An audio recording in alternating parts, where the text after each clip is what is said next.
Namassarvebhyaha. A hearty welcome to My Bharat online campaign hosted by Team Disha Bharat. Disha Bharat ಸಂಸ್ಥೆಯು ಒಂದು ಮೌಲ್ಯಾಧಾರಿತ ಸಂಸ್ಥೆ. ನನ್ನ ಭಾರತ ಎಂಬ ಆನ್ಲೈನ್ ಅಭಿಯಾನಕ್ಕೆ ಎಲ್ಲರಿಗೂ ಆದರದ ಆತ್ಮೀಯ ಸ್ವಾಗತ.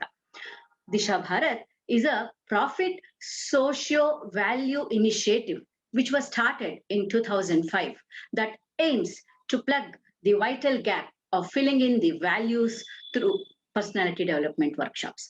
Disha endeavors to guide and catalyze young minds to carry forward the rich and glorious legacy of our nation.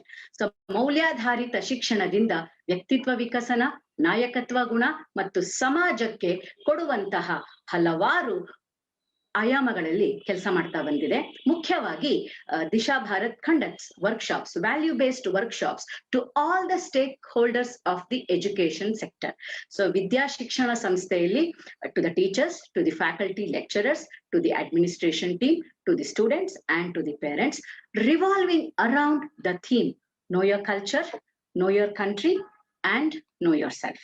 So today we have with us the anchor Srividya Balaji.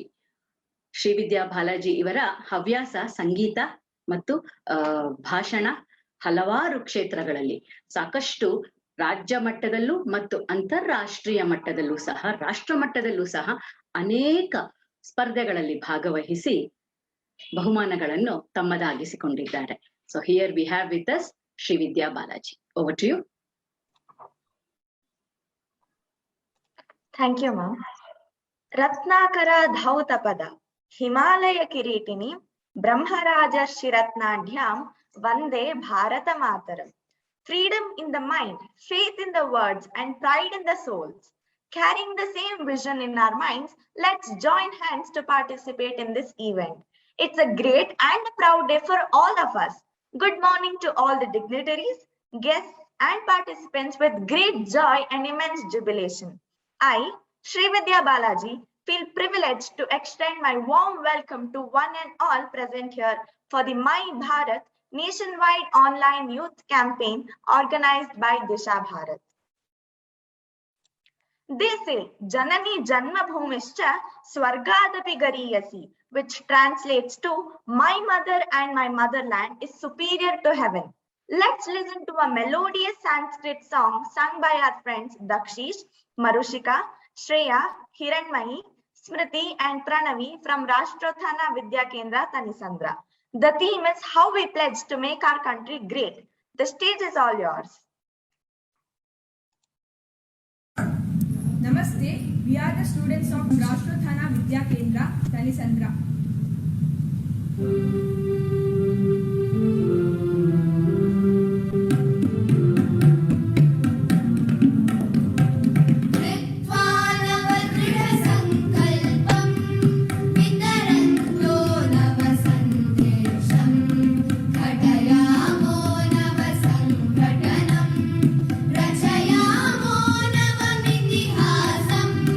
Ritva nava dhrida sankalpam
Fantastic, team. It was a great rendition. I'm sure that we will also be inspired by this song and take an oath that we will make our dear Bharat a Vishwaguru. Thanks for the wonderful rendition. A tall leader declared, Swarajya is my birthright and I shall have it, and worked towards it, inspiring the countrymen during the early 1900s. Last year, we celebrated his 100th death anniversary, and today is his 101st death anniversary. Yes, I am talking about the great Bal Gangadhar Tilak. Let us hear more from our young friend Tia Sharan. She is pursuing her 10th standard from Rashtrathana Vidya Kendra, Banashankari, Bengaluru. She is a vivid photographer, represented our state Karnataka in Kabaddi and Kho-Kho. Her passion includes dancing and painting too. Without further delay, over to you, Tia. Namaste. Keshav Gangadhar Tilak, popularly known as Bala Gangadhar Tilak, was the first leader of Indian independence movement. He was called the father of Indian unrest, conferred with the title of Lokamanya, which means accepted by the people as a leader. The famous quote that made him one of the first and strongest advocates was, Swarajya is my birthright and I shall have it. Tilak was a mischievous and was holding upright independent views. One such incident happened at his primary school in Ratnagiri, where one afternoon, as soon as the teacher entered the classroom, he saw shells of groundnuts scattered all over the ground. This, of course, made the teacher upset, and he angrily demanded the boys the names of students who did this. Nobody spoke. The class remained utterly silent. This added fuel in the anger of the teacher, and he asked all the boys to stand in a row. Then he began caning both the hands of each student as a punishment. But to teacher's dismay, when he came to Tilak, the small child that he was back then refused to get his hands caned, stating the fact that since I didn't eat the groundnuts, I won't receive the cane.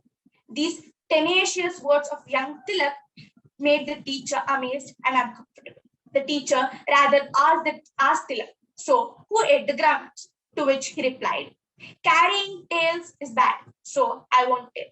The teacher fumed at him. Lokamanya's weapon for freedom. Lokamanya Tilak managed to organize people on grounds of occasions and festivals where people can forget their personal differences and feel for each other, be present in each other's turmoil and mingle joyously. Tilak managed to transform Ganesha Chaturthi and Shivaji's birthday into national festivals and instilling patriotism in every people. Lokamanya started urging him to make the masses aware of the concept of Swaraj, to nurture patriotism in the minds of people, to make people thirsty for independence, to lay a strong foundation for the new way of life. An education system reflecting Indian culture had to be established. So this led to the formation of Deccan Education Society. The very next year, Tilak gave 2 weeklies, namely Kesari, a Marathi weekly, and Maratha, an English weekly. Why newspapers, you may ask? Tilak found newspapers an effective medium for circulating his thoughts. The newspapers attracted the people. In just 2 years, Kesari had more readers than any Indian language newspaper. Tilak also made sure that whenever a person reads this newspaper, there will be patriotism in their heart. They also called upon every Indian to fight. The language used was so fierce and sharp that they could even make a coward to jump on his feet to fight. Tilak was sent to jail for 18 months when he published an inflammatory article in Kesari. Tilak was evicted on false charges of sedition and sent to Mandale, Burma for 6 years of imprisonment. Tilak was given a small room made of wooden planks with a cot and a table and a bookshelf. There was no protection from the wind or the cold. He was also cut off from the other members. Tilak used this opportunity to the full and read 400 books by the time he was released. And he also penned Gita Rahasya, a mighty work exploiting the Karma Yoga of Bhagavad Gita. Being in jail didn't stop him from performing his daily rites of chanting hymns and doing yoga as his daily routine. Tilak formed a trio with Lala Lajpat Rai and Bipin Chandrapal to mobilize the reformation of self-reliant and self-sufficient society. Lal Bal Pal carried out huge demonstrations against the Bengal petition, which began in 1905. They also conducted nationwide strikes to boycott goods of foreign origin. Serving the nation as he did, at the age of 64, Lokamanya took his last breath. Being a double graduate, Tilak could have earned much money by serving the British government, but he chose to serve his countrymen, be of a real service to the nation. His contributions remained unfathomable, yet he led a very simple life. This was Lokamanya Balagangadhar Tilak, a true inspiration. Dhanyavad. Awesome, Tia. I learned a lot about Bal Gangadhar Ji. I'm sure that the audience were also inspired and enjoyed. Diversity is hallmark of our land, Bharat. Don't we say unity in diversity is the trait of our motherland? Let's welcome Ms. Supriya, pursuing her graduation from Sheshadripuram College, Bengaluru. Accomplished dancer who has won many accolades like Natya Saraswati Puraskar, Mayura Ratna Puraskar, and many more. She is also yoga champ, having secured medals at national levels. She will present Suranniyon Se Saja Bharat, a dance dedicated to Bharat Mata, depicting the various diversities present in her. Supriya, stage is all yours.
Namaste. I would like to thank Disha Bharat for giving such a great opportunity, and also I thank for my college for their guidance, and I'll be waiting for many more opportunities from Disha Bharat further. Thank you so much. Excellent, Supriya. It was indeed a great performance and the dance was very graceful. Thanks a ton.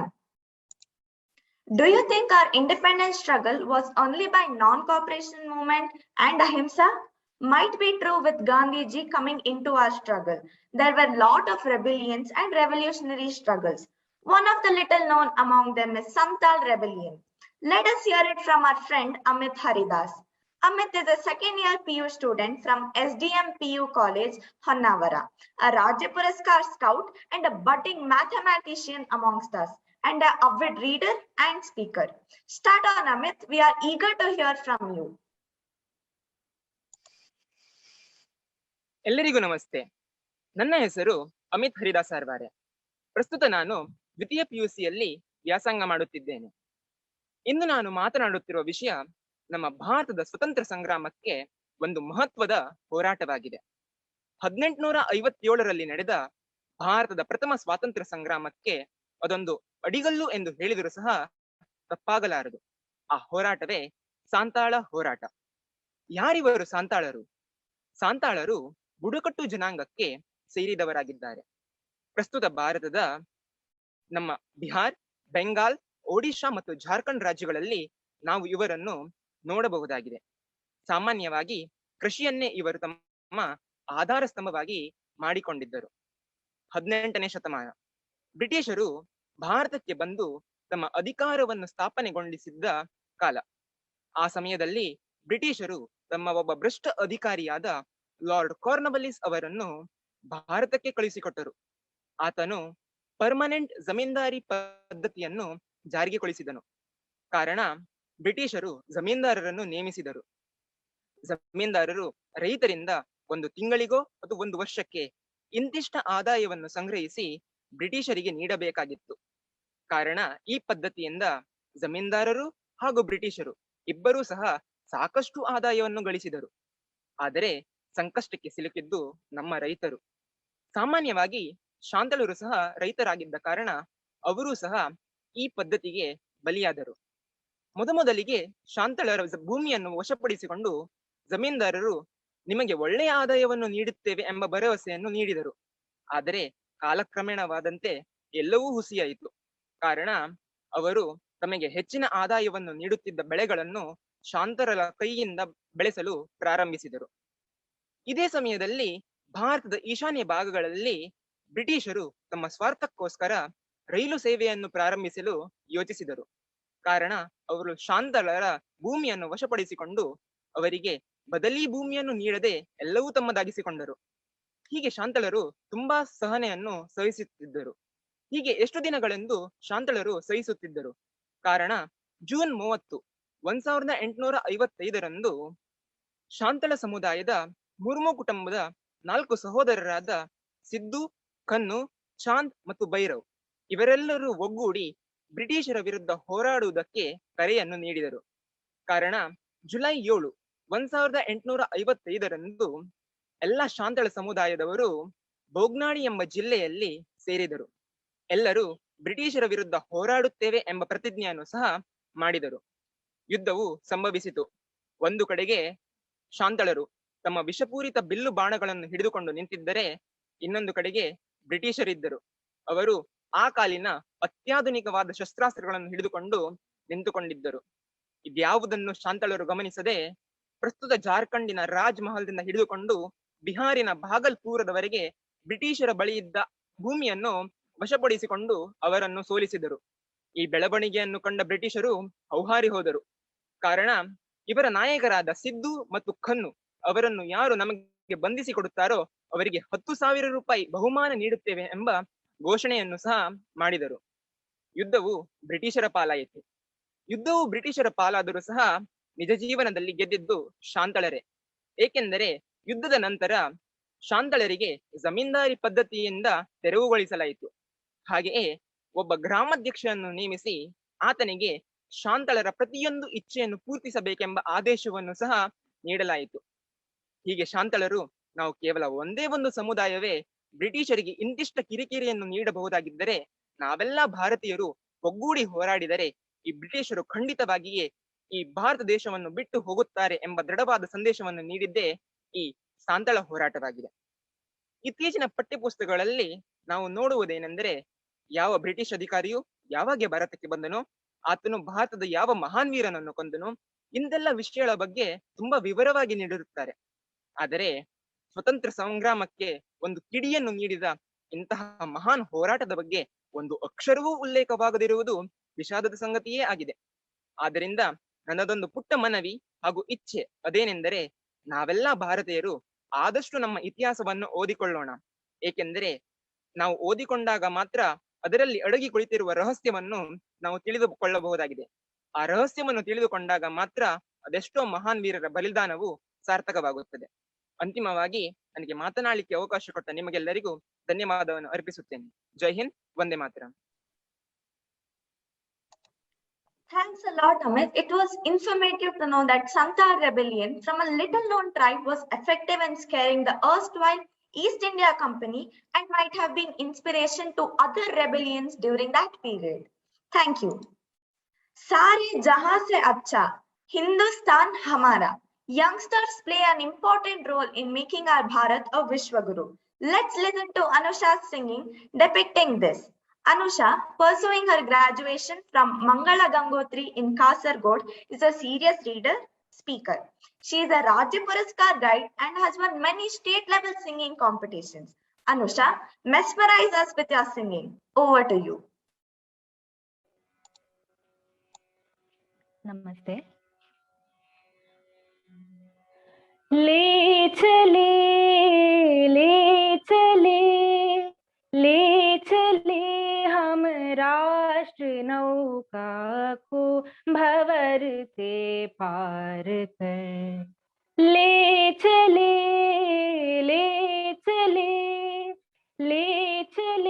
हम राष्ट्र नौका को भंवर से पार कर। केसरी बाना सजाए वीर का श्रृंगार कर। ले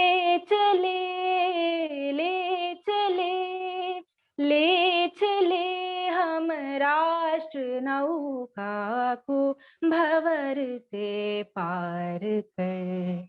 डर नहीं तूफान बादल का, अंधेरी रात का, डर नहीं है धूर्त दुनिया के कपट के घात का। नयन में ध्रुव ध्येय की अनुरूप ही दृढ़ भाव भर। नयन में ध्रुव ध्येय की अनुरूप ही दृढ़ भाव भर।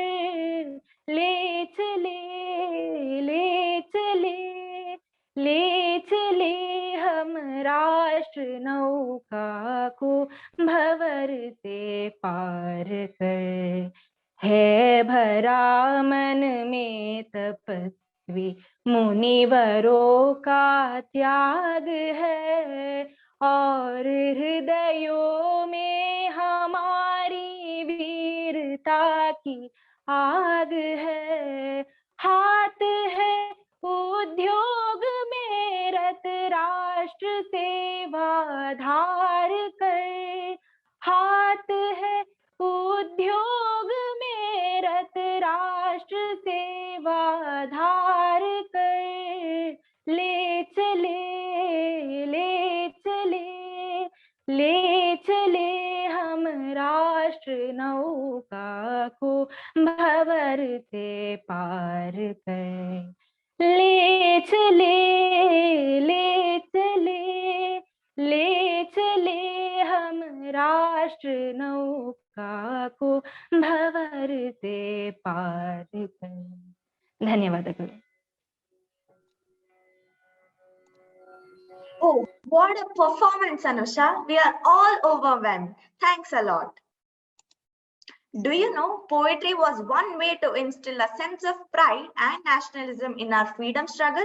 Yes, we can recollect names like Rabindranath Tagore, Sarojini Naidu, Mahadevi Verma, and lot of others who used poetry as a medium to inspire masses. A student from RNS PU College, Sanjana Aradhya, will present us a poetry as a tribute to the warriors of the nation. She is a story writer, having won several prizes in story writing, elocution competitions also. Let's welcome her with a round of applause. Namaste. Brave hearts gotten a load of thorny days, being sovereign in virtuous ways. Words don't, but weapon plays. We contribute to nation, their lip says. Here arrives a lead who treats one who bleeds, with swing and sway in every deed. Dauntless lions subsist with heed. Shielded borders isn't the only heal. Succoring localities is still a hefty deal. Nailing the foes, that's a full meal. Hedging the nation with utmost zeal. Heroic men lay their lives for fight, pivoting on their inner might, breasting the gallant insight, liberating the subjects from fright. Be it dodging away from missiles, be it firing the rival with projectile, they are always intensely agile and return back with a smile. Priceless is their dedication. They are the veristic motivation, planting words of inspiration, a tribute to all the warriors of the nation. Jai Hind. It was extraordinary, Sanjana. Thanks a lot and was indeed a pleasure to listen. Innovation has always been key defining feature of human progress. Our country, Bharat, has its own illustrious history of innovation spanning at least 20 centuries, right from the invention of zero and the decimal system. My friend Naveen, hailing from Ranebennuru and pursuing studies at Prabodhini Gurukulam, has some interesting facts about our motherland as the Vishwaguru. Let us hear from him. He knows the entire 18 chapters of Bhagavad Gita by heart and has submitted the same at Sri Sharada Peeta, Sringeri. Oh, what a fabulous achievement, right? Over to you, Naveen.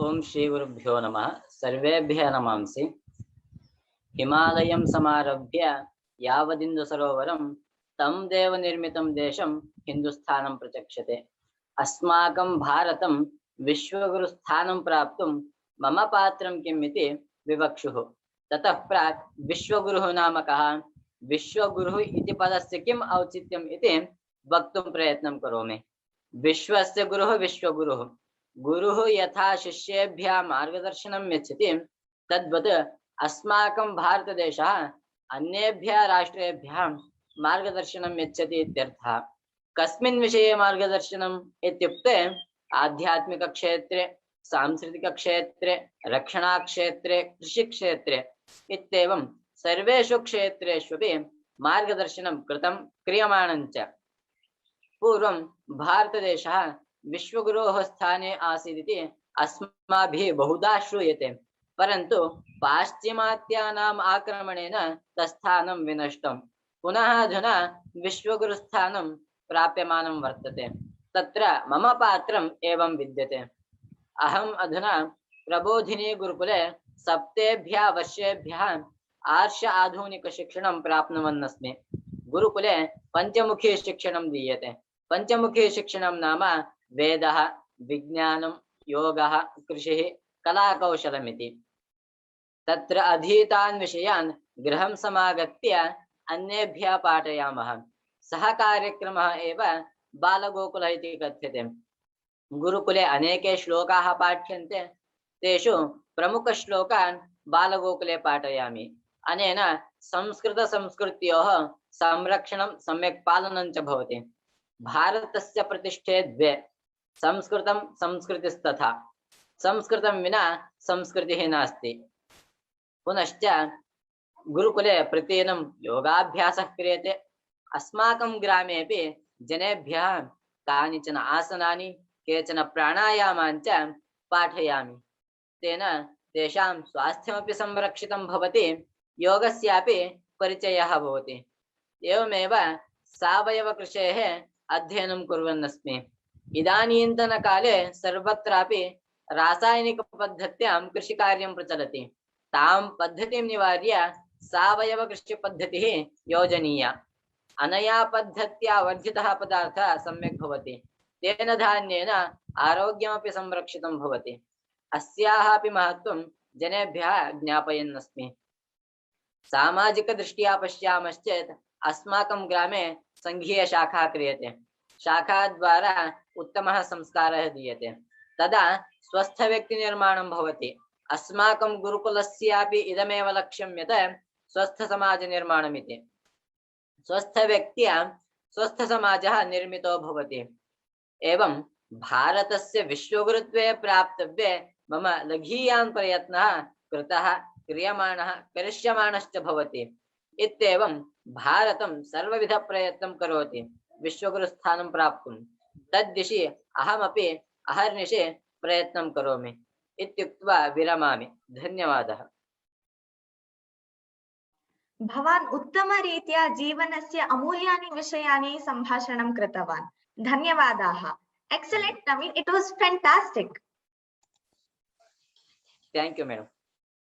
Independence Day celebrations is not just having a holiday from school or colleges or even workplaces and relaxing at home or holidaying. It is time to remember our national heroes and their sacrifices. Let me hand over to my friend Sanchit Sharma, who will talk on the apt way to celebrate our Independence Day. Over to you. Good morning, everyone.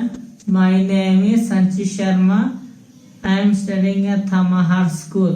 India got independence on August 15th, 1947. Independence Day is the celebration of our freedom got by freedom fighters like Gandhiji, Subhash Chandra Bose, Gangadhar Tilak, Bhagat Singh, Chandrasekhar Azad, and many of them. Celebrated with a lot of enthusiasm. On Independence Day, the Prime Minister hoisted national flag at Red Fort in New Delhi. India flag made up of saffron, white and green with the blue Ashoka Chakra 24 spokes. Many events like dancing, sports, singing, organized schools. We are one as Indians. Jai Hind, Vande Mataram.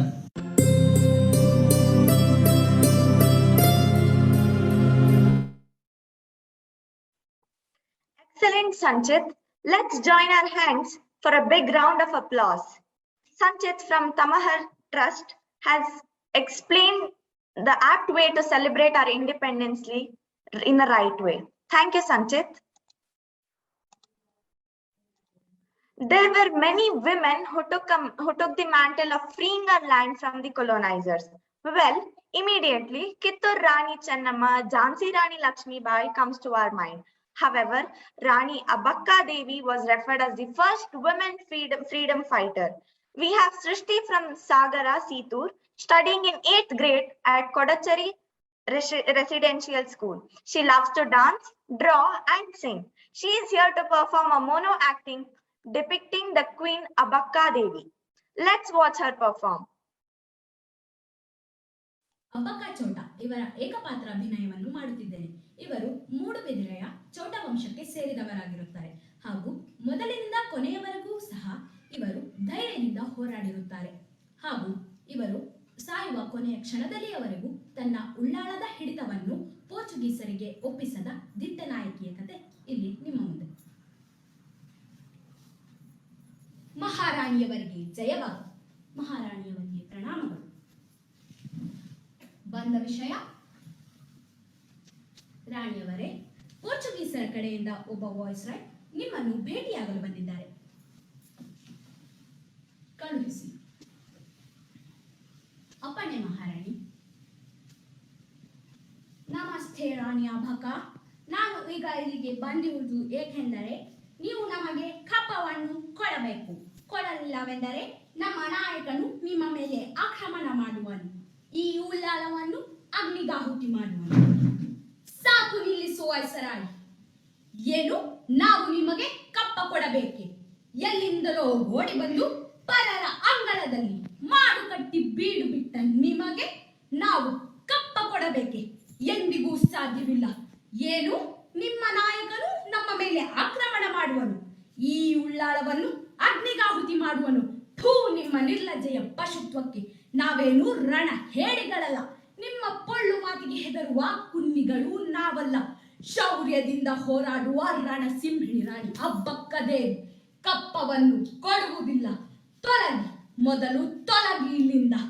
ಈ ಉಳ್ಳಾಳದ ರಾಣಿಯ ಎದುರು ಕಪ್ಪ ಕೇಳುವಂತ ಭಂಡ ಧೈರ್ಯವೋ ನಿಮಗೆ? ನನ್ನ ಎದುರು ಕಪ್ಪ ಕೇಳುವವರ ನಾಲಿಗೆಯು ಸೀಳಿ ಹೋದಿತು. ಹುಷಾರ್. ಈಗಾಗಲೇ ಹಲವಾರು ಪೋರ್ಚುಗೀಸ್ ವಾಯ್ಸ್ರಾಯ್ಗಳನ್ನು ಸದೆಬಡಿದಿದ್ದೇನೆ. ಆದರೂ ಕೂಡ ಈ ಉಳ್ಳಾಳದ ಸಿಂಹಿಣಿಯ ಎದುರು ಸಾಯುವ ಆಸೆಯು ನಿಮಗೆ? ನಿಮಗೆ ಬದುಕುವ ಆಸೆ ಇಲ್ಲವೆಂದೆನಿಸುತ್ತಿದೆ. ಕೆರಳಿದ ಸಿಂಹವನ್ನು ಮತ್ತಷ್ಟು ಕೆರಳಿಸುವ ಪ್ರಯತ್ನ ಮಾಡಬೇಡಿ ಪೋರ್ಚುಗೀಸರೇ. ಜಾಸ್ತಿ ಆದರೆ ನಿಮಗೆ ಆಪತ್ತು ಖಚಿತವಾಗಿರುತ್ತದೆ. ಕಪ್ಪವನ್ನು ಎಂದಿಗೂ ನಾವು ಕೊಡುವುದಿಲ್ಲ. ತೊಲಗಿ, ಮೊದಲು ತೊಲಗಿ ಇಲ್ಲಿಂದ. ನಮಗೆ ಅನ್ಯಮಾಗವ ರಾಣಿ ಅಬಕ. ಯುದ್ಧಕ್ಕೆ ಸಿದ್ಧವಾಗು. ಯುದ್ಧ ಮಾಡೋಣ ನಾವು.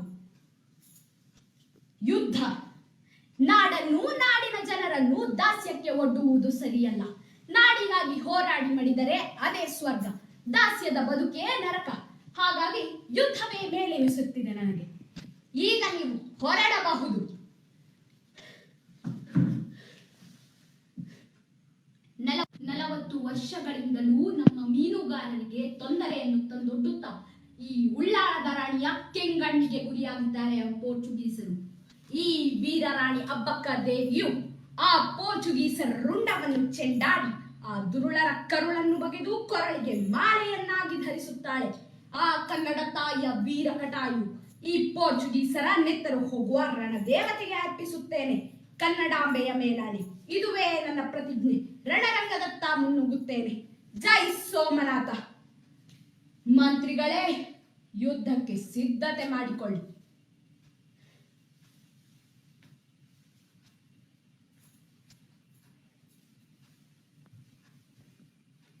ಧೈರ್ಯದಿಂದ ಯುದ್ಧ ಭೂಮಿಗೆ ಕಾಲಿಟ್ಟಾಗಿದೆ.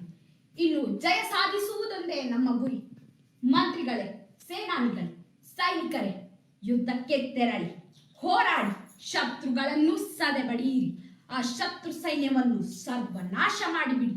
ಬಂದೂಕುಗಳಿಂದ ಮದ್ದು ಗುಂಡುಗಳನ್ನು ಸ್ಫೋಟಿಸಿಬಿಡಿ. ಬಿಡಬೇಡಿ ಅವರನ್ನು, ಬಿಡಬೇಡಿ ಅವರನ್ನು. ಅವರು ಇಂದು ಸಾಯಲೇಬೇಕು. ನಮ್ಮೆದುರಿಗೆ ಸೋಲಲೇಬೇಕು ಅವರು. ಬಿಡಬೇಡಿ ಆ ಪೋರ್ಚುಗೀಸರನ್ನು. ಶತ್ರು ಸೈನ್ಯದ ಒಂದು ಗುಂಡು ನನಗೆ ತಗೊಂಡು, ಆದರೂ ಪರವಾಗಿಲ್ಲ. ನಮಗೇನಾದರೂ ಸರಿ, ನಮ್ಮ ಉಳ್ಳಾಳವನ್ನು ಬಿಟ್ಟು ಕೊಡಬೇಡಿ ಸೈನಿಕರೇ. ಹೊರಡಿ, ಯುದ್ಧ ಮಾಡಿ. ಜೈ ಸೋಮನಾಥ. ಕನ್ನಡಾಂಬೆಯ ಜಯವಾಗಲಿ.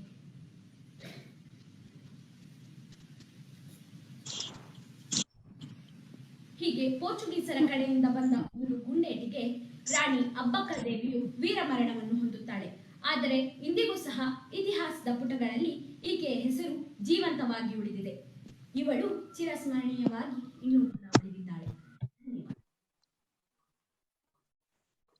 What a mind-blowing performance. It was so I'm heartily thankful to Disha Bharat to giving such a wonderful opportunity. So once again, thank you. What a mind-blowing performance. It was indeed fabulous to watch our little friend perform. The moment we talk about our freedom struggle, our scope is limited generally what happened in the 1900s to until we became independent. However, the seed of freedom struggle was sown in the 1800s itself. To know this, our respected Raghavendra sir will talk about the same. After having worked for close to 1.5 decades in banking sector, serving Axis Bank and ICICI Bank in various capacities, he chose to dedicate his full time towards volunteering. Currently heading the Uttishta Bharat, an NGO dedicated and working towards awakening the national spirit in our youth. He is also an active volunteer at Disha Bharat. We are eagerly waiting to listen to you, sir. Thank you. Ratnakara Dhautapadam Himalaya Kiritini Brahma Rajarshi Ratnadyam Vande Bharata Mataram.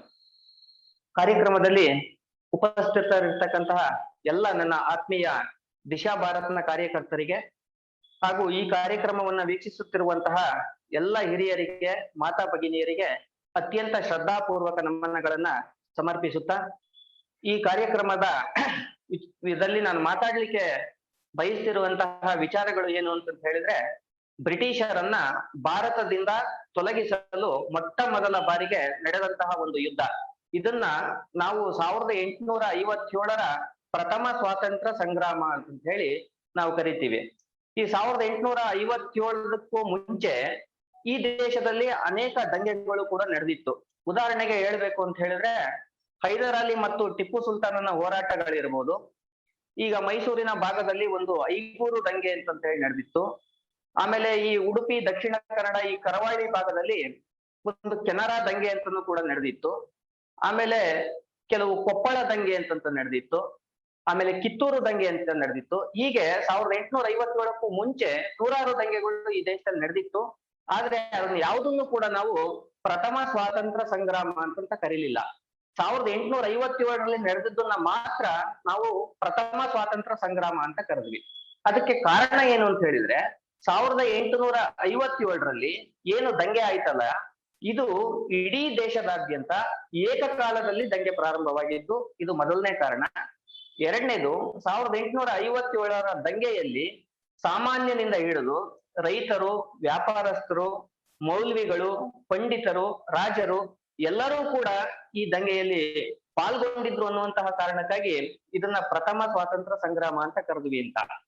ಇದ್ರ ಜೊತೆಗೆ ಮತ್ತೇನಾಗಿತ್ತು ಅಂತ ಹೇಳಿದ್ರೆ ಈ ದಂಗೆಗೆ ಒಂದು ಸ್ಪಷ್ಟವಾದಂತಹ ಒಂದು ಉದ್ದೇಶ ಇತ್ತು.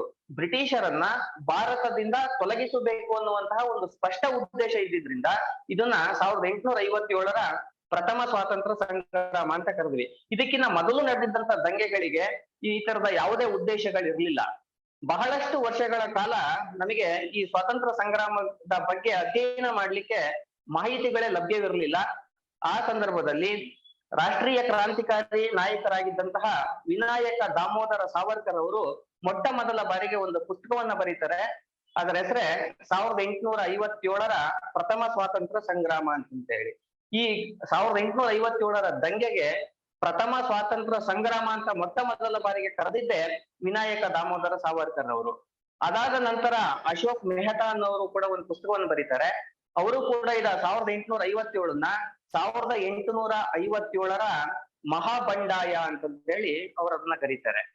ಅದಾದ ನಂತರ ದಿನಗಳಲ್ಲಿ ಈ ದೇಶದ ಮೊದಲ ಪ್ರಧಾನಿಯಾಗಿದ್ದಂತಹ ಪಂಡಿತ್ ಜವಾಹರ್ಲಾಲ್ ನೆಹರು ಅವರು ಕೂಡ ಒಂದು ಪುಸ್ತಕ ಬರೀತಾರೆ, ಡಿಸ್ಕವರಿ ಆಫ್ ಇಂಡಿಯಾ ಅಂತ. ಅದರಲ್ಲಿ ಅವರು ಬಹಳ ಸ್ಪಷ್ಟವಾಗಿ ಹೇಳ್ತಾರೆ 1857ರಲ್ಲಿ ನಡೆದಂತ ಈ ದಂಗೆ ಬ್ರಿಟಿಷರನ್ನ ಭಾರತದಿಂದ ಹೊರಹಾಕಲು ನಡೆದಂತಹ ಮೊಟ್ಟ ಮೊದಲ ಯುದ್ಧ ಅಂತ ಹೇಳಿ. ಒಟ್ಟಾರೆಯಾಗಿ ಹೇಳ್ಬೇಕು ಅಂತಂದ್ರೆ ಭಾರತೀಯ ಇತಿಹಾಸಕಾರರ ಅಭಿಪ್ರಾಯದಲ್ಲಿ ಇದು ಪ್ರಥಮ ಸ್ವಾತಂತ್ರ್ಯ ಸಂಗ್ರಾಮ. ಆದ್ರೆ ಬ್ರಿಟಿಷರ ಇತಿಹಾಸಕಾರರು ಜಾನ್ ಸೀಲ್ ಮತ್ತು ಜನರಲ್ ಮೋಟ್ರಾಮ್ ಅನ್ನುವಂತಹ ಇತಿಹಾಸಕಾರರ ಪ್ರಕಾರ ಅವರು ಇದನ್ನ ಸಿಪಾಯಿ ದಂಗೆ ಅಂತ ಹೇಳಿ ಕರೀತಾರೆ. ಈ ದಂಗೆ ಆಗೋದಕ್ಕೆ ಸರಳವಾದಂತಹ ಕಾರಣಗಳನ್ನ ಕೊಡ್ತಾರೆ. ಈ ದಂಗೆ ಏನಕ್ಕಾಯ್ತು ಅಂತ ಅವ್ರ ಪ್ರಕಾರ ಕೇಳಿದ್ರೆ ಅವ್ರು ಹೇಳ್ತಾರೆ, ಕ್ರಿಶ್ಚಿಯನ್ನರ ಅಧಿಕಾರವನ್ನ ಕಿತ್ತುಕೊಳ್ಳಬೇಕು, ಸೈನಿಕರ ಅಧಿಕಾರವನ್ನ ಕಿತ್ತುಕೊಳ್ಳಬೇಕು ಅನ್ನುವಂತಹ ಕಾರಣಕ್ಕಾಗಿ ಹಿಂದೂ ಮತ್ತು ಮುಸ್ಲಿಮರು ನಡೆಸಿದಂತಹ ಈ ದಂಗೆ ಇದು ಕೇವಲ ಸಿಪಾಯಿ ದಂಗೆ ಆಗಿತ್ತು.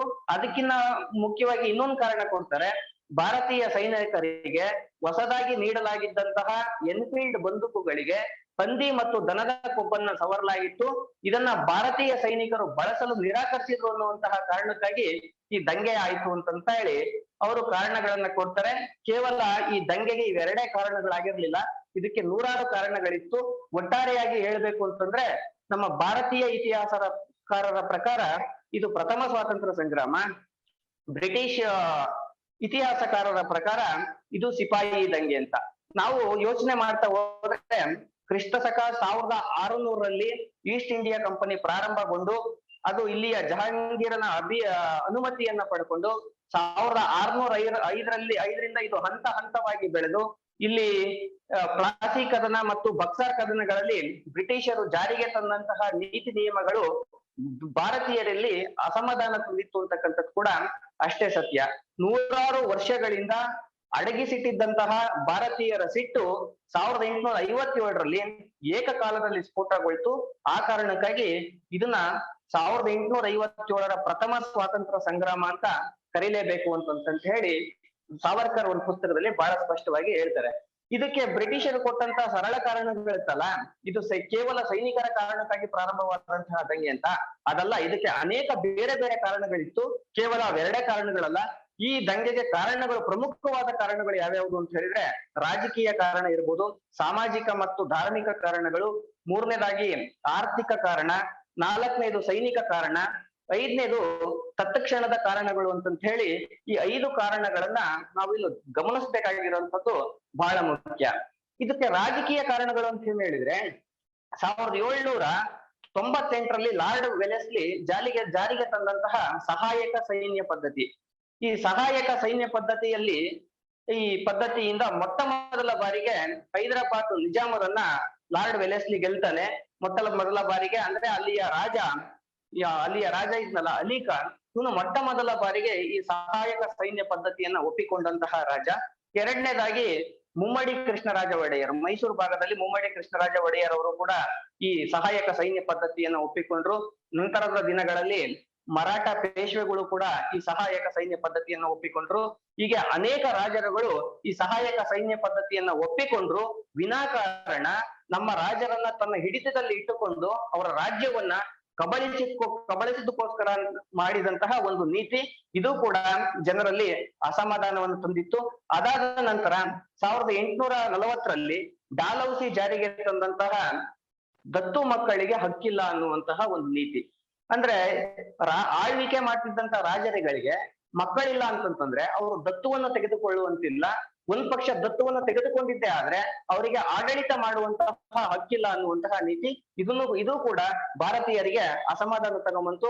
1852ರಲ್ಲಿ ಅದೇ ಡಾಲೌಸಿ ಬಿರುದು ಬಾವಲಿಗಳ ರದ್ದತಿ ಎನ್ನುವಂತಹ ಒಂದು ಕಾನೂನನ್ನು ತಗೊಂಬಂದ. ಅಂದ್ರೆ ರಾಜರಿಗೆ ಇದ್ದಂತಹ ಎಲ್ಲಾ ಬಿರುದುಗಳನ್ನ ರದ್ದುಗೊಳಿಸಿ ಅವರಿಗೆ ಬ್ರಿಟಿಷರು ಕೊಟ್ಟಿದ್ದಂತಹ ಅವರಿಗೆ ವಿಶ್ರಾಂತಿ ವೇತನವನ್ನು ಕೂಡ ರದ್ದುಗೊಳಿಸಲಾಯಿತು. ಇದು ಕೂಡ ಈ ಕ್ರಾಂತಿಗೆ ಒಂದು ಪ್ರಮುಖವಾದಂತಹ ರಾಜಕೀಯ ಕಾರಣ. ಅದಕ್ಕಿಂತ ಹೆಚ್ಚಾಗಿ ನೂರಾರು ಮೈಲಿಗಳಿಂದ ಭಾರತಕ್ಕೆ ಬಂದು ಈ ಭಾರತದಲ್ಲಿ ಹಿಡಿತವನ್ನ ಸಾಧಿಸಿದ್ರಲ್ಲ ಬ್ರಿಟಿಷರು, ಅದಕ್ಕೋಸ್ಕರನೇ ಭಾರತೀಯರಲ್ಲಿ ಅಸಮಾಧಾನ ಮೊದಲಿಂದಲೂ ಇದ್ದೇ ಇತ್ತು ಅಂತಕ್ಕಂಥದ್ದು ಬಹಳ ಮುಖ್ಯವಾದಂತ ಕಾರಣ. ಅದಕ್ಕಿಂತ ಮುಖ್ಯವಾಗಿ ದೆಹಲಿಯಲ್ಲಿ ಒಬ್ಬ ರಾಜ ಇದ್ದ, ಅವನು 2ನೇ ಬಹದ್ದೂರ್ ಶಾ ಅಂತ ಹೇಳಿ. ಅವನಿಗೆ ಬ್ರಿಟಿಷರು ತಾಕೀತು ಮಾಡಿರ್ತಾರೆ.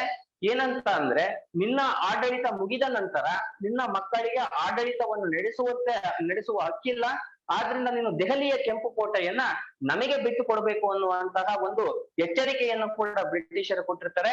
ಇದು ಕೂಡ ರಾಜಕೀಯವಾದಂತಹ ಒಂದು ಕಾರಣ ಅಂತಂತೇಳಿ ನಾವಿಲ್ಲಿ ಗಮನಿಸ್ಬೇಕಾಗತ್ತೆ. ಎರಡನೇದು ಸಾಮಾಜಿಕ ಮತ್ತು ಧಾರ್ಮಿಕ ಕಾರಣಗಳು. ಈ ಸಾಮಾಜಿಕ ಕಾರಣಗಳು ಏನೆಲ್ಲ ಇದೆ ಅಂತಂತ ಹೇಳಿದ್ರೆ, ಈ ಭಾರತೀಯರ ಸಾಮಾಜಿಕ ಮತ್ತು ಈ ಧಾರ್ಮಿಕ ನಂಬಿಕೆಗಳಲ್ಲಿ ಬ್ರಿಟಿಷರು ಹಸ್ತಕ್ಷೇಪ ಮಾಡುವಂತದ್ದು. ಅಂದ್ರೆ ಈ ಸಾಮಾಜಿಕ ಕಾರಣಗಳಲ್ಲಿ ಮೊಟ್ಟ ಮೊದಲನಾಗೆ ಬ್ರಿಟಿಷರು ಜಾರಿ ತಗೊಂಡ್ಬರ್ತಾರೆ. ಈ ಸತಿ ಸಹಗಮನ ಪದ್ಧತಿಯನ್ನ ಅವರು ರದ್ದುಗೊಳಿಸ್ತಾರೆ. ಆಮೇಲೆ ಈ ಹೆಣ್ಣು ಮಕ್ಕಳ ಶಿಶು ಹತ್ಯೆಯನ್ನು ಕೂಡ ರದ್ದುಗೊಳಿಸ್ತಾರೆ. ಅಂದ್ರೆ ಸಾಮಾಜಿಕವಾಗಿ ನಾವು ಯೋಚನೆ ಮಾಡಿದ್ರೆ ಇವೆಲ್ಲವೂ ಕೂಡ ಒಳ್ಳೆಯದೇ ಆಗಿದ್ರು ಕೂಡ, ಆದ್ರೆ ಇದು ಭಾರತೀಯರ ಒಂದು ನಂಬಿಕೆಗಳಿಗೆ ಧಕ್ಕೆ ತರುವಂತಿತ್ತು. ಆ ಕಾರಣಕ್ಕಾಗಿ ಭಾರತೀಯರು ಇದನ್ನ ಒಪ್ಪಿಕೊಳ್ಳಿಕ್ಕೆ ತಯಾರಿರ್ಲಿಲ್ಲ ಅಂತಕ್ಕಂಥದ್ದು. ಆಮೇಲೆ ಡಾಲೌಸಿ ಇನ್ನೊಂದು ಕಾನೂನನ್ನು ಜಾರಿಗೆ ತಗೊಂಡ್ಬರ್ತಾನೆ. ಅಂದ್ರೆ ರೈಲು, ಅಂಚೆ ಮತ್ತು ಟೆಲಿಗ್ರಾಮ್ ಇದನ್ನ ಬಳಸುವುದರಲ್ಲಿ ಕಾನೂನಿನ ಮುಂದೆ ಪ್ರತಿಯೊಬ್ಬರು ಸಮಾನರು ಅನ್ನುವಂತಹ ಒಂದು ಕಾನೂನನ್ನ ತಗೊಂಡ್ಬರ್ತಾನೆ, ಒಂದು ನೀತಿಯನ್ನ ತಗೊಂಡ್ಬರ್ತಾನೆ. ಅಂದ್ರೆ ಇಲ್ಲಿ ಮೇಲವರ್ಗದವರು, ಕೆಳವರ್ಗದವರು, ದಲಿತರು, ಬಲಿತರು ಎಲ್ಲರೂ ಕೂಡ ಇದನ್ನ ಬಳಸಬೇಕು ಅಂತಕ್ಕಂಥದ್ದು, ಈ ಅಂಚೆ ಮತ್ತೆ ಈ ರೈಲು ಟೆಲಿಗ್ರಾಫ್ ಅನ್ನ. ಆದ್ರೆ ಇದನ್ನ ಕೆಲವರು ಸಂಪ್ರದಾಯಸ್ಥ ಭಾರತೀಯರು ಒಪ್ಪಿಕೊಳ್ಳಿಕ್ಕೆ ಸಿದ್ಧವಾಗಿರ್ಲಿಲ್ಲ. ಇದು ಕೂಡ ಒಂದು ಸಾಮಾಜಿಕವಾದಂತಹ ಕಾರಣ ಆಗೋಯ್ತು.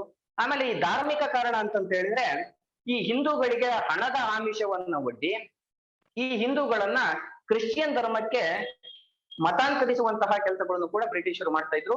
ಇದು ಒಂದು ಧಾರ್ಮಿಕ ಕಾರಣ ಆಯ್ತು. ಇದಕ್ಕಿಂತ ಹೆಚ್ಚಾಗಿ ಬ್ರಿಟಿಷರು ಸ್ಥಾಪನೆ ಮಾಡಿದಂತಹ ಶಾಲೆಗಳಲ್ಲಿ ಬೈಬಲ್ ಅನ್ನ ಕಡ್ಡಾಯಗೊಳಿಸಿದ್ದು, ಇದು ನಮ್ಮ ಭಾರತೀಯರನ್ನ ದೊಡ್ಡ ಮಟ್ಟದಲ್ಲಿ ಕೆರಳಿಸ್ತು. ಇದು ಕೂಡ ಒಂದು ಧಾರ್ಮಿಕ ಕಾರಣ. ಆಮೇಲೆ ಇದಾದ್ಮೇಲೆ ಧಾರ್ಮಿಕ, ಸಾಮಾಜಿಕ, ಧಾರ್ಮಿಕ ಕಾರಣಗಳಾದ ನಂತರ ಆರ್ಥಿಕ ಕಾರಣ. ಈ ಆರ್ಥಿಕ ಕಾರಣ ಬಹಳ ಮುಖ್ಯವಾದಂತಹ ಕಾರಣ.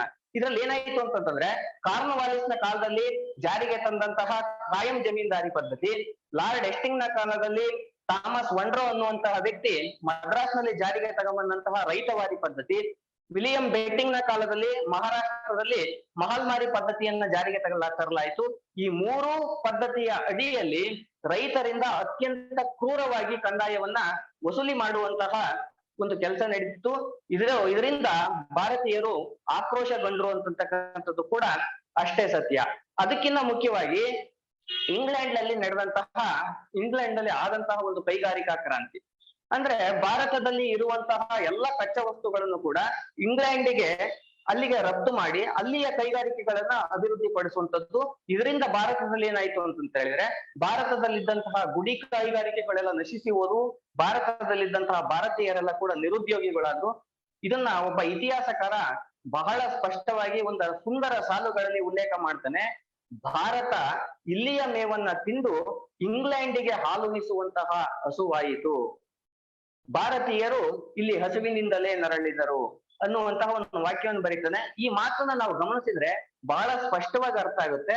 ಬ್ರಿಟಿಷರು ಎಷ್ಟರ ಮಟ್ಟಿಗೆ ಭಾರತದ ಕಚ್ಚಾ ವಸ್ತುಗಳನ್ನ ಇಂಗ್ಲೆಂಡಿಗೆ ರಫ್ತು ಮಾಡಿ ಅಲ್ಲಿಯ ಕೈಗಾರಿಕೆಯನ್ನ ಅಭಿವೃದ್ಧಿ ಪಡಿಸಿಕೊಳ್ಳುವಂತಹ ಕೆಲಸ ಮಾಡಿದ್ರು ಅಂತ.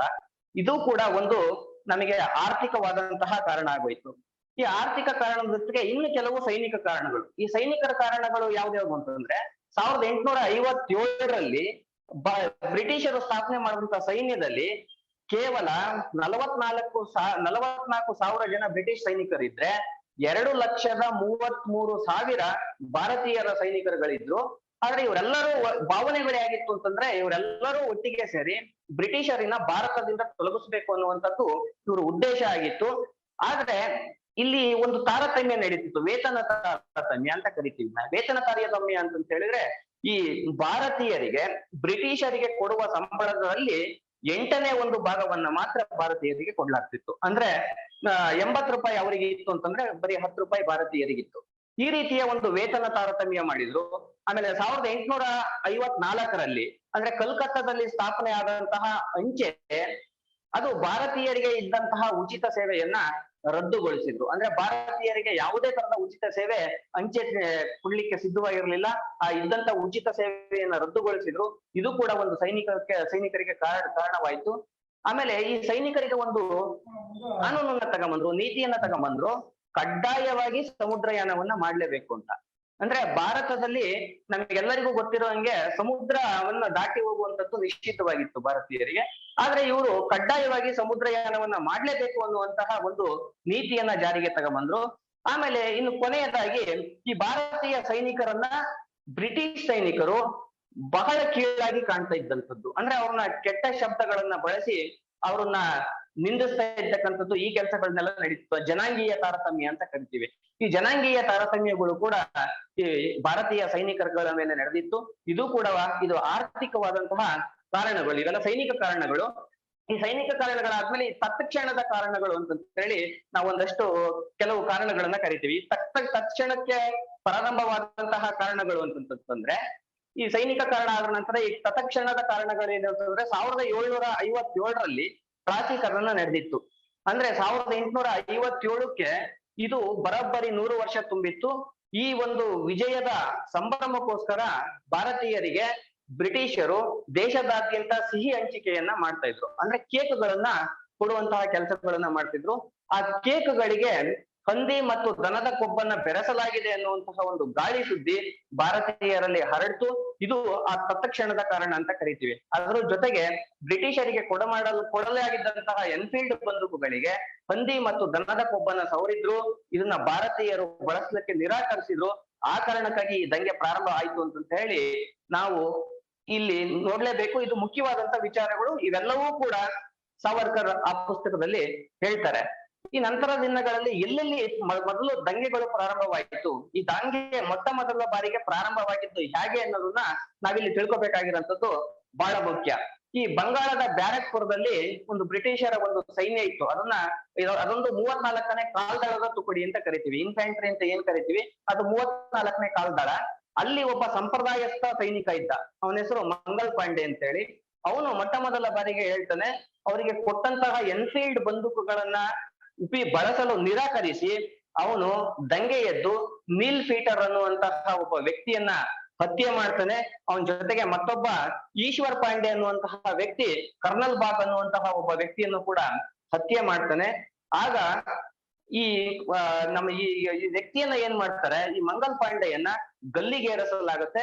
ಈ ಸುದ್ದಿ ಕಾಡ್ಗಿಚ್ಚಿನಂತೆ ಇಡೀ ದೇಶದಾದ್ಯಂತ ಹಬ್ಬಿ ದಂಗೆಗಳು ಏಳೋದಕ್ಕೆ ಪ್ರಾರಂಭವಾಯಿತು. ಈ ಮೊದಲ ಬಾರಿಗೆ ದಂಗೆ ಪ್ರಾರಂಭವಾಗಿದ್ದು ಎಲ್ಲಿಂದ ದಂಗೆ ಪ್ರಾರಂಭ ಆಯ್ತು ಅಂತ ಹೇಳಿದ್ರೆ, ದೆಹಲಿಯಿಂದ ಕೇವಲ 58 ಕಿಲೋಮೀಟರ್ ದೂರದಲ್ಲಿರುವಂತಹ ಒಂದು ಮೀರತ್ನಲ್ಲಿ. ಈ ಮೀರತ್ನಲ್ಲೂ ಕೂಡ ಒಂದು ಬ್ರಿಟಿಷರ ಸೈನ್ಯ ಇತ್ತು. ಅದನ್ನ ಅಶ್ವದಳ, ಅದೊಂದು 3ನೇ ಅಶ್ವದಳ ಅಂತ ಹೇಳಿ ನಾವು ಕರಿತೀವಿ. ಆ ಅಶ್ವದಳದ ಸೈನಿಕರಲ್ಲಿ 87 ಜನ ನಾವು ಬ್ರಿಟಿಷರು ಕೊಟ್ಟಂತಹ ಬಂದೂಕುಗಳನ್ನ ನಾವು ಬಳಸಲ್ಲ ಅಂತ ಹೇಳಿ ದಂಗೆಯನ್ನ ಹೇಳ್ತಾರೆ. ಆಗ ಆ 87 ಜನ ಸೈನಿಕರನ್ನ ಬ್ರಿಟಿಷರು ಬಂಧಿಸಿ ಅವ್ರನ್ನ ಜೈಲಿನಲ್ಲಿಟ್ಟು ಅವರಿಗೆ 10 ವರ್ಷಗಳ ಕಾಲ ಕಾರಾಗೃಹ ಶಿಕ್ಷೆಯನ್ನ ಕೊಡ್ತಾರೆ. ಆ ಸಂದರ್ಭದಲ್ಲಿ ಇನ್ನು ಉಳಿದಂತ ಸೈನಿಕರು ದಂಗೆ ಹೇಳ್ತಾರೆ. ಅದರಲ್ಲಿ ಒಬ್ಬ ಕದಮ್ ಸಿಂಗ್ ಅಂತ ಇರ್ತಾನೆ, ಅವನ ನಾಯಕತ್ವದಲ್ಲಿ ಉಳಿದೆಲ್ಲಾ ಸೈನಿಕರು ಕೂಡ ದಂಗೆ ಎದ್ದು ಜೈಲುಗಳಿಗೆ ನುಗ್ಗಿ ಅಲ್ಲಿಯ ಜೈಲುಗಳನ್ನ ಮುರಿದು ಅಲ್ಲಿರುವಂತಹ ಎಲ್ಲಾ ಸೈನಿಕರುಗಳನ್ನ ಬಿಡಿಸಿಕೊಂಡು ಅವ್ರೇನ್ ಮಾಡ್ತಾರೆ, ದೆಹಲಿಗೆ ಪ್ರಯಾಣವನ್ನ ಮಾಡ್ತಾರೆ. ಈ ದೆಹಲಿಯಲ್ಲಿ ಪ್ರಯಾಣ ಮಾಡಿದ್ದು ಯಾವಾಗ ಅಂತ ಹೇಳಿದ್ರೆ, ಇದು ಮೇ 10ನೇ ತಾರೀಕು 1857ರಲ್ಲಿ ದೆಹಲಿಗೆ ಪ್ರಯಾಣ ಮಾಡ್ತಾರೆ. ಆ ದೆಹಲಿಯಲ್ಲಿ ಒಬ್ಬ ರಾಜ ಇದ್ದ, ನಿಮಗೆ ಮೊದ್ಲೇ ಹೇಳಿದೆ ನಾನು. ಆ ದೆಹಲಿಯಲ್ಲಿ ಯಾವ ರಾಜ ಅಂತ ಹೇಳಿ, ಅವನು 2ನೇ ಬಹದ್ದೂರ್ ಶಾ ಅಂತ ಹೇಳಿ ಒಬ್ಬ ರಾಜ ಇದ್ದ. ಆ 2ನೇ ಬಹದ್ದೂರ್ ಶಾ ಅಂತಕ್ಕಂಥದ್ದು ಅವನು ಮೊಘಲ ದೊರೆ. ಅವನು ಮೀರತ್ತಿಂದ ಬಂದಂತಹ ಸೈನಿಕರು ಹೇಳ್ತಾರೆ, ನಾವೆಲ್ಲ ದಂಗೆ ಎದ್ದು ಇಲ್ಲಿ ಬಂದಿದೀವಿ, ಹಾಗಾಗಿ ಈ ದಂಗೆಯ ನಾಯಕತ್ವವನ್ನ ನೀನು ವಹಿಸ್ಕೋಬೇಕು ಅಂತ ಹೇಳಿ. ಆಗ ಅವನು ಬಹದ್ದೂರ್ ಶಾ ಒಪ್ಕೊಳ್ತಾನೆ. ಕಾರಣ ಯಾಕೆ ಅಂತ ಹೇಳಿದ್ರೆ, ನಾನು ಮೊದ್ಲೇ ಹೇಳಿದ್ದೆ, ಬ್ರಿಟಿಷರು ನಿನ್ನ ನಂತರ ಕೆಂಪು ಕೋಟೆಯನ್ನ, ಅಂದ್ರೆ ದೆಹಲಿಯ ಕೆಂಪು ಕೋಟೆಯನ್ನ ಬಿಟ್ಟುಕೊಡ್ಬೇಕು ಅನ್ನುವಂತ ಎಚ್ಚರಿಕೆ ಅವನಿಗೆ ಕೊಟ್ಟಿದ್ರು.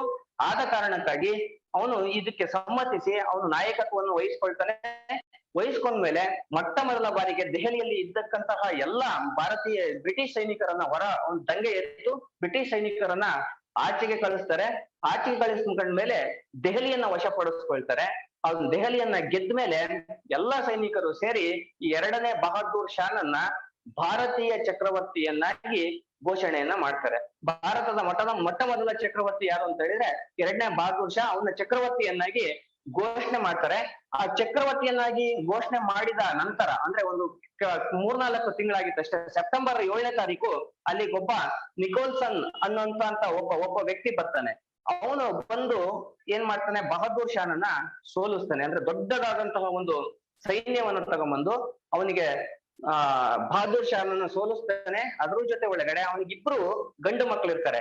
ಒಬ್ಬ ಮಿರ್ಜಾ ಮುಘಲ್, ಇನ್ನೊಬ್ಬ ಜನಾನ್ ಬಕ್ತ ಅಂತ. ಮಿರ್ಜಾ ಮುಘಲ್ ಮತ್ತು ಜನಾನ್ ಬಕ್ತ ಅನ್ನುವಂತಹ ಇಬ್ರು ಮಕ್ಕಳು ಇರ್ತಾರೆ. ಅವರಿಬ್ರು ಬಹದ್ದೂರ್ ಶಾನ ಮಕ್ಕಳು. ಅವರಿಬ್ಬರ ಶಿರಚ್ಛೇದನವನ್ನು ಕೂಡ ಅಲ್ಲಿ ಮಾಡ್ತಾರೆ. ಅವಾಗ ದೆಹಲಿಯನ್ನ ದೆಹಲಿ ಏನಿತ್ತು, ಆ ಕೆಂಪು ಕೋಟೆ ಬ್ರಿಟಿಷರ ವಶ ಆಗೋಗುತ್ತೆ. ಅವಾಗ ಅಲ್ಲಿದ್ದಂತಹ ಬಹದ್ದೂರ್ ಶಾ ಏನ್ ಮಾಡ್ತಾನೆ ಅಂತ ಹೇಳಿದ್ರೆ, ಅವನು ಬರ್ಮಾದ ರಂಗೂನಿಗೆ ಪಲಾಯನ ಮಾಡ್ತಾನೆ. ಅಂದ್ರೆ ಈ ಬ್ರಿಟಿಷರೇ ಅವನ್ನ ಗಡಿಪಾರು ಮಾಡಿದ್ರು ಅಂತ ಹೇಳ್ತಾರೆ, ಬಟ್ ಅವನು ಅಲ್ಲಿಗೆ ಬರ್ಮಾಕ್ಕೆ ರಂಗೂನಿಗೆ ಅಲ್ಲಿಗೆ ಪಲಾಯನ ಮಾಡ್ತಾನೆ. 1868ರಲ್ಲಿ ಅವನು ನಿಧನ ಹೊಂದ್ತಾನೆ. ಅವನು ನಮ್ಮ ದೆಹಲಿಗೆ ತಂದು ಸಮಾಧಿ ಮಾಡ್ಲಾಗುತ್ತೆ ಅಂತ ಹೇಳಿ ಇತಿಹಾಸಗಳು ಹೇಳುತ್ತೆ. ಆದ್ರೆ ಅಲ್ಲಿಗೆ ಏನಾಯ್ತು, ಮೊಘಲರ ಸಂತತಿ ಭಾರತದಲ್ಲಿ ಮುಕ್ತಾಯಗೊಳ್ಳುತ್ತೆ. ಇವನೇ ಕಟ್ಟ ಕಡೆಯ ರಾಜ, ಮೊಘಲರ ರಾಜ ಅಂತ ಹೇಳಿದ್ರೆ 2ನೇ ಬಹದ್ದೂರ್ ಶಾ. ಅದಾದ ನಂತರ ಉತ್ತರ ಪ್ರದೇಶದಲ್ಲಿ ಕಾನ್ಪುರ್ ಅಂತಂತೇಳಿ, ಆ ಕಾನ್ಪುರದಲ್ಲಿ ಒಂದು ದಂಗೆ ಆಗುತ್ತೆ. ಆ ದಂಗೆನಲ್ಲಿ ಅಲ್ಲಿ ನಾನಾ ಸಾಹೇಬ ಅಂತ ಇರ್ತಾರೆ. ನಾನಾ ಸಾಹೇಬ ಅಂತಂದ್ರೆ ಈ ಮರಾಠರ ಪೇಶ್ವೆಗಳು ಅಂತ ಹೇಳ್ತೀವಲ್ಲ ಅವರು. ಈ ನಾನಾ ಸಾಹೇಬ ಅಂತಕ್ಕಂಥನು 2ನೇ ಬಾಜಿರಾಯನ ದತ್ತು ಪುತ್ರ ಅವನು. ಇವನು ನಾನಾ ಸಾಹೇಬ ಏನ್ ಮಾಡ್ತಾನೆ ಅಂತ ಹೇಳಿದ್ರೆ, ಅವನು ಈ ದತ್ತು ಪುತ್ರರಿಗೆ ಹಕ್ಕಿಲ್ಲ ಅನ್ನುವಂತಹ ಒಂದು ಕಾನೂನನ್ನ ಲಾರ್ಡ್ ವೆಲ್ಲೆಸ್ಲಿ ಏನು ಜಾರಿಗೆ ತಗೊಂಬಂದ, ಡಾಲೌಸಿ ಏನ್ ಜಾರಿಗೆ ತಗೊಂಬಂದಿದ್ದ, ಆ ಇದರಿಂದ ಏನಾಯ್ತು ಅಂತಂತ ಹೇಳಿದ್ರೆ, ಅವನು ಇದರಿಂದ ಅವನಿಗೆ ಮನಸ್ಸಿನಲ್ಲಿ ಅಸಮಾಧಾನ ಇತ್ತು. ಆಮೇಲೆ ತನ್ನ ತಂದೆಗೆ ಕೊಡು ಮಾಡುವಂತಹ ಕೆಲವು ವಿಶ್ರಾಂತಿ ವೇತನವನ್ನು ಕೂಡ ಬ್ರಿಟಿಷರು ರದ್ದುಗೊಳಿಸಿದ್ರು. ಆಮೇಲೆ ಅವನ್ನ ಆ ಒಂದು ಸಿಟ್ಟು ಅವನಲ್ಲಿ ತುಂಬಿತ್ತು. ಆಗ ಅವನು ದೊಡ್ಡದಾದಂತ ಒಂದು ಸೈನ್ಯ ಕಟ್ತಾನೆ. 2,500 ಜನ ಸೈನಿಕರು ಉಳ್ಳಂತಹ ಒಂದು ದೊಡ್ಡ ಸೈನ್ಯವನ್ನ ಕಟ್ಟಿ ಅವನು ಬ್ರಿಟಿಷರ ಮೇಲೆ ಹೋರಾಟವನ್ನ ಮಾಡಿ ಮೊದಲು ಕಾನ್ಪುರವನ್ನ ವಶಪಡಿಸಿಕೊಳ್ಳುವಂತಹ ಒಂದು ಕೆಲಸವನ್ನ ಮಾಡ್ತಾನೆ. ಇವನಿಗೆ ಇಬ್ರು ಸೇನಾಧಿಕಾರಿಗಳು ಅಂದ್ರೆ ಸೇನಾ ನಾಯಕರು ಇರ್ತಾರೆ. ಒಬ್ಬ ತಾತ್ಯಾ ಟೋಪೆ, ಇನ್ನೊಬ್ಬ ಅಜೀಮುಲ್ಲಾ ಖಾನ್ ಅಂತ ಹೇಳಿ. ಇವರು ಕಾನ್ಪುರದಲ್ಲಿ ಇವರಿಬ್ಬರ ನೇತೃತ್ವದಲ್ಲಿ ಒಂದು ದೊಡ್ಡ ದಂಗೆಯನ್ನ ಮಾಡಿ ಅವನು ಕಾನ್ಪುರವನ್ನ ವಶಪಡಿಸಿಕೊಳ್ತಾನೆ, ಬ್ರಿಟಿಷರನ್ನ ವಶಪಡಿಸ್ಕೊಳ್ತಾನೆ. ಆಗ ಅವನು ಕಾನ್ಪುರದಲ್ಲಿ ಬ್ರಿಟಿಷರನ್ನ ವಶಪಡಿಸ್ಕೊಂಡ್ಮೇಲೆ ಅಲ್ಲಿ ಅವನು ಬ್ರಿಟಿಷರ್ ಏನ್ ಮಾಡ್ತಾರೆ, ಅವನಿಗೆ ಅವಾಗ ಅವನನ್ನು ಕೂಡ ಮತ್ತೆ ಕ್ಯಾಂಪೆಬಲ್ ಅನ್ನುವಂತಹ ವ್ಯಕ್ತಿ ಬ್ರಿಟಿಷರು ದೊಡ್ಡ ಸೈನ್ಯವನ್ನು ತಗೊಂಡ್ಬಂದ್ಬಿಟ್ಟು ಕೊನೆಗೆ ಅವನನ್ನು ಕೂಡ ಇಲ್ಲಿ ಸೋಲಿಸ್ತಾರೆ. ಅವನು ಕೂಡ ದೂರದ ನೇಪಾಳಕ್ಕೆ ಕೂಡ ಅವನು ಪಲಾಯನ ಹೊಂತಾನೆ. ಈ ನಮ್ಮನ್ನ ನಾನಾ ಸಾಹೇಬ್ನ ಭಾರತದ ಇತಿಹಾಸದಲ್ಲಿ ಅವನ್ನ ಗ್ಯಾರಿಬಾಲ್ಡಿ ಅಂತ ಕರೀತಿದ್ರು. ಭಾರತದ ಗ್ಯಾರಿಬಾಲ್ಡಿ ಎನ್ನುವಂತಹ ಒಂದು ಬಿರುದು ಕೂಡ ಇತ್ತು. ಈ ಸಮಯ ಅವಕಾಶ ನನಗೆ ತುಂಬಾ ಕಡಿಮೆ ಇರೋದ್ರಿಂದ ನಾನು ಇಲ್ಲಿ ನಡೆದಂತಹ ಎಲ್ಲ ದಂಗೆಗಳನ್ನು ಕೂಡ ನಾನು ವಿಸ್ತಾರವಾಗಿ ಹೇಳಲಿಕ್ಕೆ ಸಾಧ್ಯ ಆಗ್ತಾ ಇಲ್ಲ. ಒಟ್ಟು ಭಾರತದಲ್ಲಿ 11 ದಂಗೆಗಳಾಗಿತ್ತು. ಬೇರೆ ಬೇರೆ ಭಾಗಗಳಲ್ಲಿ 11 ದಂಗೆಗಳಾಗಿತ್ತು. ಅದರಲ್ಲಿ ಕರ್ನಾಟಕದಲ್ಲೂ ಕೂಡ 4 ಪ್ರಮುಖವಾದಂತಹ ದಂಗೆಗಳು ನಡೆದಿತ್ತು ಕರ್ನಾಟಕದಲ್ಲಿ. ಅದ್ಯಾವ್ದು ಕರ್ನಾಟಕದಲ್ಲಿ ಅಂತಂದ್ರೆ ನರಗುಂದ ಬಂಡಾಯ ಅಂತ ಹೇಳಿ ನಾವು ಕರಿತೀವಿ. 2ನೇದು ಈ ಕಡೆ ಗದಗ ಜಿಲ್ಲೆಯಲ್ಲಿ ಮುಂಡರಗಿ ಬಂಡಾಯ ಅಂತ ಕೂಡ ಅದನ್ನ ಕರಿತೀವಿ. ಮತ್ತೆ ಸುರಪುರದಲ್ಲೂ ಕೂಡ ಒಂದು ದಂಗೆ ಆಗಿತ್ತು. ಅವತ್ತಿನ ಕಾಲದ ಕಲಬುರಗಿ ಸಂಸ್ಥಾನ, ಬಟ್ ಇವತ್ ನಾವ್ ಏನ್ ಹೇಳ್ತೀವಿ ಅದು ಯಾದಗಿರಿ ಜಿಲ್ಲೆ ಒಳಗಡೆ ಇದೆ.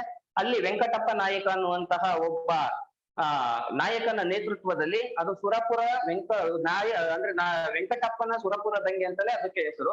ಅಲ್ಲೂ ಕೂಡ ಒಂದು ದಂಗೆ ಆಗಿತ್ತು. ಆಮೇಲೆ ಅಡ್ಡಗಲಿಯ ಬೇಡರ ದಂಗೆ ಅಂತನೂ ಕೂಡ ಆಗಿತ್ತು. ಇವೆಲ್ಲ ದಂಗೆಗಳು ಕೂಡ ಭಾರತದಲ್ಲಿ ನಡೆದಿತ್ತು. ಇಷ್ಟೆಲ್ಲ ದಂಗೆಗಳು ಭಾರತದಲ್ಲಿ ಅನೇಕ ಭಾಗಗಳಲ್ಲಿ ದಂಗೆ ಆಗಿತ್ತು. ನಾನು ಕೇವಲ ಒಂದು 2-3 ಅಷ್ಟೇ ನಿಮಗೆ ಹೇಳಿದ್ದೀನಿ. ಕಾನ್ಪುರ ದಂಗೆ ಆಗಿತ್ತು. ಆಮೇಲೆ ಝಾನ್ಸಿ ಒಳಗಡೆ ಕೂಡ ದಂಗೆ ಆಯ್ತು. ಆ ಝಾನ್ಸಿ ಆದ ತಕ್ಷಣ ಗ್ವಾಲಿಯರ್ನಲ್ಲಿ ದಂಗೆ ಆಯ್ತು. ಗ್ವಾಲಿಯರ್ನಲ್ಲಿ ಒಬ್ಬ ರಾಜ ಇದ್ದ, ಬಯ್ಯಾಜಿರಾವ್ ಸಿಂಧಿಯಾ ಅಂತ ಹೇಳಿ. ಅವನು ಬ್ರಿಟಿಷರಿಗೆ ಸರಿಸಮಾನವಾದಂತಹ ಒಂದು ಸೈನ್ಯವನ್ನ ಹೊಂದಿದಂತಹ ಒಬ್ಬ ಬಲಿಷ್ಠವಾದಂತಹ ರಾಜ ಅವನು. ಆದ್ರೆ ಅವನು ಭಾರತೀಯರ ಪರವಾಗಿ ಹೋರಾಟವನ್ನ ಮಾಡ್ಲಿಲ್ಲ.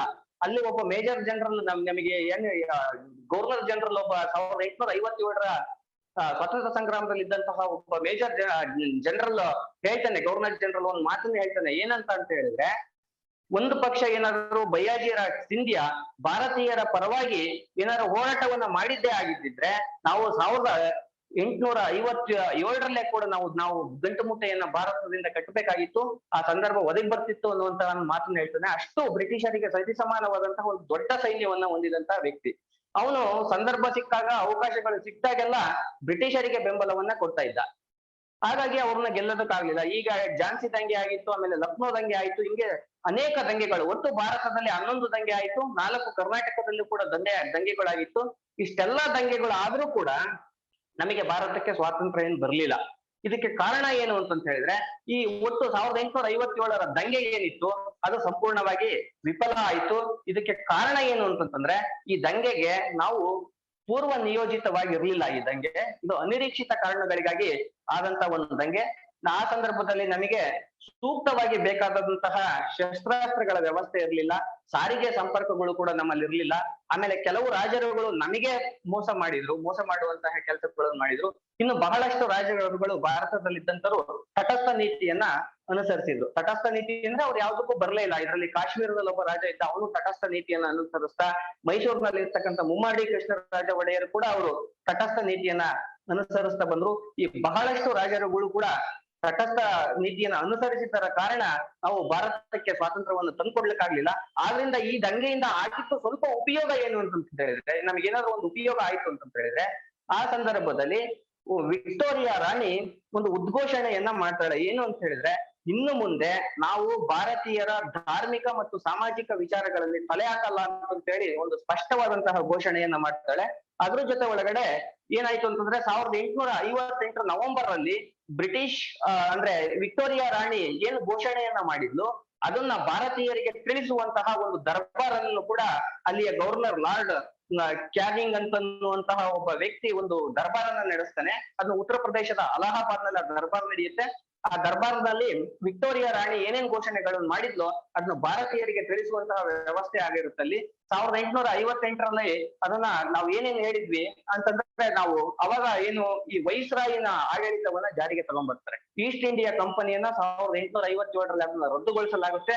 ಅವತ್ತಿಂದ ಈಸ್ಟ್ ಇಂಡಿಯಾ ಕಂಪನಿಗಳು ಕೆಲಸ ಮಾಡ್ತಿರಲ್ಲ, ಆಗ ವಿಕ್ಟೋರಿಯಾ ರಾಣಿಯ ಪರವಾಗಿ ಕೆಲಸ ಮಾಡ್ಲಿಕ್ಕೆ ವೈಸ್ರಾಯಿಗಳ ಆಡಳಿತ ಬರುತ್ತೆ. ಒಟ್ಟು ಭಾರತದ ಇತಿಹಾಸದಲ್ಲಿ ನಮ್ಮನ್ನ 20 ಜನ ವೈಸ್ರಾಯಿಗಳ ಆಡಳಿತವನ್ನು ನಡೆಸಿರ್ತಾರೆ.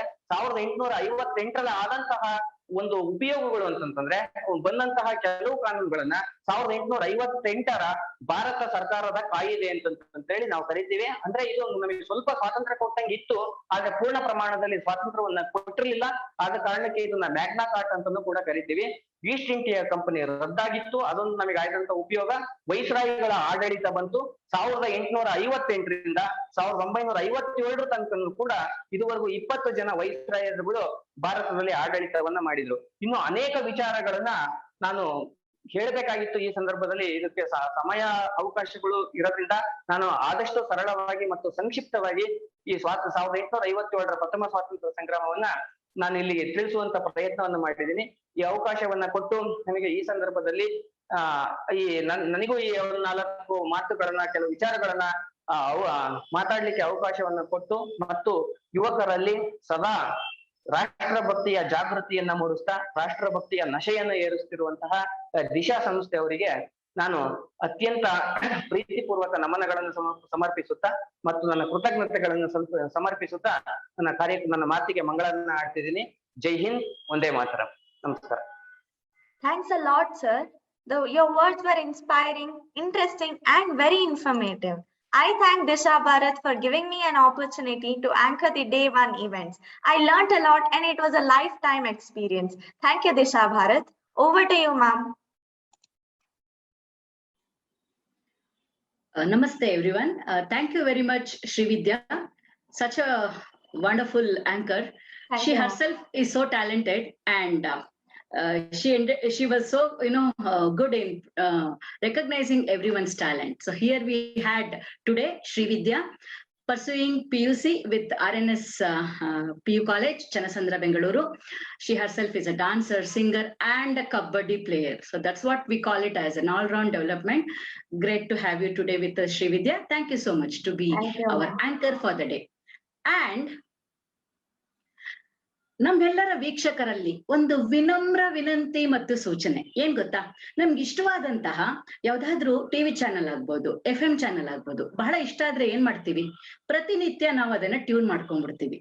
So here I am requesting all of our viewers, young, old and everyone alike, to make your home page Disha Bharat page from today, because every day we are with you from today. ಒಂದು ಪಕ್ಷ ಪೂರ್ತಿ ನಿಮ್ಮ ಜೊತೆ ಇರ್ತಾ ಇದ್ದೇವೆ. 15 ದಿನಗಳ ಕಾಲ ಇಡೀ ದಿನ ಬೆಳಗ್ಗೆಯಿಂದ ಸಂಜೆಯವರೆಗೂ ನಾವು ವಿವಿಧ ಕಾರ್ಯಕ್ರಮಗಳನ್ನು ತಗೊಂಡು ನಿಮ್ಮ ಮುಂದೆ ಬರ್ತಿದ್ದೇವೆ. ಕೇವಲ ಫೇಸ್ಬುಕ್ ಅಷ್ಟೇ ಅಲ್ಲ, ಸಾಕಷ್ಟು ಜನ ನಾವು ಇವಾಗ ಕ್ಲಬ್ ಹೌಸ್ ಅಲ್ಲೂ ಭಾಗವಹಿಸ್ತಾ ಇದ್ದೇವೆ. ಪ್ರತಿನಿತ್ಯ ಸಂಜೆ ಕ್ಲಬ್ ಹೌಸಿನಲ್ಲೂ ನಮ್ಮ ಕಾರ್ಯಕ್ರಮ ಇದೆ. ಇಂದಿನ ಕಾರ್ಯಕ್ರಮದ ವಿವರಗಳನ್ನು ನೋಡ್ತಾ ಹೋಗೋಣ. ನಮ್ಮ ದೇಶ ಭಾರತ, ಯುವ ಭಾರತ, ಸೊ ಯುವ ಶಕ್ತಿ, ಯುವ ಯುಕ್ತಿಯ ಪ್ರತಿನಿಧಿಗಳಾಗಿ ಇವತ್ತು ಸಂಜೆಯ 4 ಗಂಟೆಯ ಕಾರ್ಯಕ್ರಮದಲ್ಲಿ ಭಾಗವಹಿಸಲಿದ್ದಾರೆ ವಿವಿಧ celebrities. This is a youth panel discussion titled My Bharat, Remembering the Ancient Glory. So be with us and participate in this panel discussion. ಇದು ಇಂದು ಸಂಜೆ ಮಧ್ಯಾಹ್ನ 4 ಗಂಟೆಗೆ. ಹಾಗೆ ಇಂದು ಸಂಜೆ 6 ಗಂಟೆಗೆ, today evening, we have a great speech by on My Bharat again, and the title is Understanding the Great Civilizational History by Dr. Anirban Ganguly. So we have renowned speakers from across Bharat, and not just Bharat, the world. So join us and tune into this My Bharat Facebook event. As I told you, make My Bharat, Disha Bharat, your Facebook page for the next 15 days. And at the same time, from today, every day, 8 p.m. ಸಂಜೆ 8 ಗಂಟೆಗೆ club house ನಲ್ಲಿ ದಿಶಾ ಭಾರತ್ ವತಿಯಿಂದ ನಾವೆಲ್ಲರೂ ಭಾಗವಹಿಸಿ ಅನೇಕ ಹೋರಾಟಗಾರರನ್ನ ನೆನೆಸಿಕೊಳ್ಳೋಣ, ಅವರ ಬಗ್ಗೆ ವಿಷಯ ತಿಳಿದುಕೊಳ್ಳೋಣ, ಇನ್ನಷ್ಟು ಪ್ರೇರಣೆ ಪಡೆಯೋಣ. Let us listen to and talk about great speakers today 8 p.m. at Clubhouse platform. Join us, don't forget to do that. And again tomorrow morning we have this wonderful team and a cluster of students from school and college. Day 2 of My Bharat. So ಹಾಡಿದೆ, ಒಂದು ಭಾಷಣ ಇದೆ, ಒಂದು ನೃತ್ಯ ಇದೆ, ಒಂದು ಏಕಪಾತ್ರಾಭಿನಯ ಇದೆ, ಒಂದು ಕಾವ್ಯ ವಾಚನ ಇದೆ. ಇನ್ನೇನ್ ಬೇಕಲ್ವಾ ನಮ್ಮ ಭಾರತದ ಬಗ್ಗೆ ತಿಳ್ಕೊಳ್ಳೋದಿಕ್ಕೆ? ಎಷ್ಟು ತಿಳ್ಕೊಂಡ್ರು ಸಾಲದು. ನಮ್ ಜೊತೆಗೆ ಇರಿ, ಟ್ಯೂನ್ ಇನ್ ಆಗಿರಿ. ಪ್ರತಿನಿತ್ಯ ನೀವು ನಿಮ್ಮ ಫೋನ್ ಅಥವಾ ಫೇಸ್ಬುಕ್ ಓಪನ್ ಮಾಡಿದ ಕೂಡಲೇ ದಿಶಾ ಭಾರತ್ ಪೇಜ್ಗೆ ಹೋಗಿ ಬಿಡಿ. ಎಲ್ಲ ಕಾರ್ಯಕ್ರಮವನ್ನು ನೋಡ್ತಾ ಈ ಮೈ ಭಾರತ್ ಅಭಿಯಾನವನ್ನು ಯಶಸ್ವಿಯಾಗಿ ನಡೆಸಿಕೊಳ್ಳುವಲ್ಲಿ ನಾವೆಲ್ಲರೂ ಸಕ್ರಿಯವಾಗಿ ಭಾಗವಹಿಸೋಣ. ಧನ್ಯವಾದ.